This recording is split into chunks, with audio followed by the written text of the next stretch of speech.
नाज़रीन इकराम, अस्सलाम वालेकुम व रहमतुल्लाहि व बरकातुहू। आज हम एक अजीम आलिम दीन हजरत मौलाना नजमुद्दीन साहब के विसाल की अफसोसनाक खबर आप तक पहुंचा रहे हैं। इन्ना लिल्लाहि व इन्ना इलैहि राजिऊन। उनका इंतकाल मिल्लत इस्लामिया के लिए एक बड़ा नुकसान है जिसकी तलाफी मुमकिन नहीं। मौलाना मोहम्मद नजमुद्दीन साहब मस्जिद उस्मानिया के खतीब और दारुल उलूम नलगुंडा के एक मोअज़्ज़िज़ उस्ताद थे। उन्होंने अपनी सारी जिंदगी दीन इस्लाम की खिदमत, तालीम व तरबियत और इस्लाह व माशरा में सर्फ की। उनकी इल्मी खिदमत, इखलास और सादगी हमेशा हमेशा के लिए याद रखी जाएगी।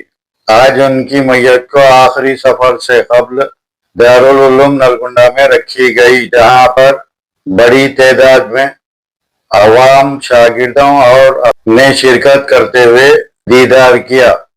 हर एक की आंख अश्कबार और हर दिल गमगीन नजर आया। मरहूम की नमाज जनाजा बाद नमाज जोहर दारुल उलूम नलगुंडा में मुफ्ती सैयद सिद्दीक साहब ने पढ़ाई। बाद अज़ां हजारों की तादाद में लोग अपने कांधों पर उनकी आखिरी मंजिल मस्जिद अव्वल तालुकदारी कब्रिस्तान ले गई, जहां पर उनकी मैयत को सुपुर्द-ए-लहद कर दिया गया। अल्लाह ताला से दुआ है कि मरहूम की मग़फ़िरत फरमाए और उनकी खिदमत को कबूल करे और उन्हें जन्नतुल फिरदौस में आला से आला मुकाम अता फरमाए। आमीन। पसमानदागान में बेवा के अलावा 2 लड़कियां और 1 लड़का शामिल है।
ज़्यादा गिरा के अरे